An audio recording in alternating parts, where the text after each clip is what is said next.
ومن أحسن قولا ممن دعا إلى الله وعمل صالحا وقال إنني من المسلمين। ওয়ালাইকুম আসসালাম রহমতুল্লাহ বরকত। আমাদের প্রিয় ভাই লিখিন ভাই প্রশ্ন করেছেন যে তিনি তারাবির নামাজ ৮ রাকাত পড়েছেন এবং সাথে ভিতরও পড়ে ফেললেন, এখন কি সেহরের সময় আরও অতিরিক্ত পড়া যাবে কিনা? এই প্রশ্নটি অত্যন্ত গুরুত্বপূর্ণ বিষয়। এ প্রসঙ্গে প্রথমে বলতে হবে হ্যাঁ, জায়েজ আছে।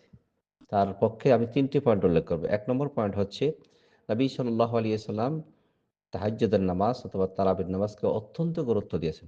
আল্লাহ নবী বলেছেন, নবী সাল্লাল্লাহু আলাইহি ওয়াসাল্লাম বলেছেন, সহিহ বুখারী মুসলিমের হাদিস, মান কামা রমাদান ঈমানান ওয়া ইহতিসাবান গুফিরা লাহু মা তাকাদ্দামা মিন যামবিহি। যে ব্যক্তি রমজান মাসের তারাবির নামাজ অথবা কিয়ামুল লাইল করেছে আল্লাহকে খুশি করার জন্য, ঈমানের সাথে আল্লাহ পাক পূর্ববর্তী সমস্ত গুনাহ ক্ষমা করে দিবেন।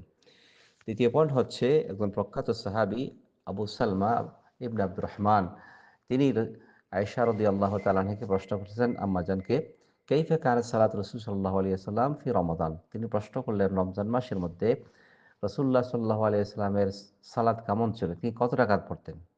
তখন তিনি মা কানা ইয়াজিদু ফি রমাদান ওয়ালা ফি গায়রিহি আলা 11 রাকাত। তিনি বললেন যে রাসূল সাল্লাল্লাহু আলাইহি ওয়াসাল্লাম 11 রাকাতের অধিক পড়তেন না। প্রথম 4 রাকাতে পড়তেন, বললেন যে লা তাসআলু আন হুসনিহিন্না ওয়া জামালিহিন্না।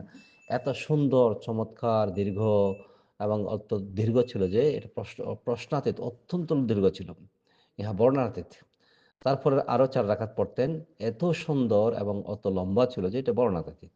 তারপরে তিনি ৩ রাকাত সুম্মা ইউসাল্লি সালাসান, রাসূল সাল্লাল্লাহু আলাইহি ওয়াসাল্লাম তারপর বিতির নামাজ পড়তেন ৩ রাকাত।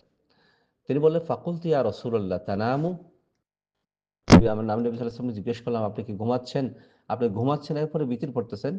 বলছে, তানামু আইনি ওয়ালা ইয়ানামু কলবি। নবী সাল্লাল্লাহু আলাইহি ওয়াসাল্লাম, আমার চক্ষু ঘুমায় তবে আমার অন্তর ঘুমায় না।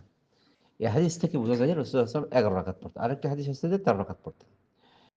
আরেকটি হাদিসে আসছে যে তৃতীয় পয়েন্ট, যে নবী সাল্লাল্লাহু আলাইহি ওয়াসাল্লাম বলেছেন, সালাতুল লাইলি মাসনা মাসনা ফাইযা খাশিয়া আহাদুকুমুস সুবহ সাল্লা রাকাতান ওয়াহিদান। রাতের নামাজ ২ রাকাত ২ রাকাত পড়বে। যদি কোনো ব্যক্তি যদি ভয় করে তাহলে ১ রাকাত ভিতর করে শেষ করে দিবে। তাহলে এই হাদিস থেকে, এই ৩টি হাদিস থেকে বোঝা যাচ্ছে যে নবী সাল্লাল্লাহু আলাইহি ওয়াসাল্লাম কোনো নির্দিষ্ট সীমারেখা বলেননি। এইজন্য সৌদি আরবের সর্বোচ্চ ওলামা কমিটির যারা সদস্য তারা বলেছেন যে লাম ইউহাদ্দিদ নবী সাল্লাল্লাহু আলাইহি তারাবিহ বিআদাদিন মুআয়্যানিন লা ইয়াযাদু আলাইহি ওয়াল আমরু ফিহা ওয়াসিউন। হচ্ছে যে রাসূল সাল্লাল্লাহু আলাইহি ওয়াসাল্লাম কোনো নির্দিষ্ট সংখ্যা বলেন নাই, বরং আল্লাহ নবী সাল্লাল্লাহু আলাইহি ওয়াসাল্লাম পুরা মাসও পড়েন নাই, মাত্র ৩ দিন ৪ দিন এতটুকু বেশি পড়ছিলেন। সুতরাং এই হাদিসগুলি থেকে বোঝা যায় যে সংখ্যা কোনো নির্ধারিত নয়। যদি কোনো ব্যক্তি যদি ১১ রাকাত পড়ে সুন্নত অনুসরণ করে তাহলে ভালো, কিন্তু ওই রাকাতগুলি অত্যন্ত দীর্ঘ এবং সুন্দর হতে হবে। আর কেউ যদি ২৩ রাকাত পড়ে অথবা কেউ যদি আরও বেশি পড়ে তাহলে জায়েজ আছে, ফালা হারাজা আলাইহি। ওরা বলছে, কোনো শেখ বিন বাজ বলেছেন যে সালাতুত তারাবি লাইসা ফিহা হাদ্দুন মুহাদ্দাদুন মান সাল্লা ২০ ফালা বাস ওয়া মান সাল্লা সালাতিন ফালা বাস।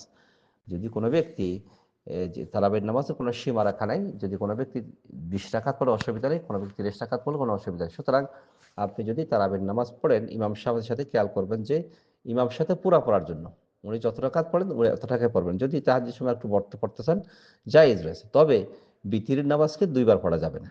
নফল নামাজ পড়তে পারবেন। আল্লাহ আমাদের সকলকে কোরআন সুন্নাহ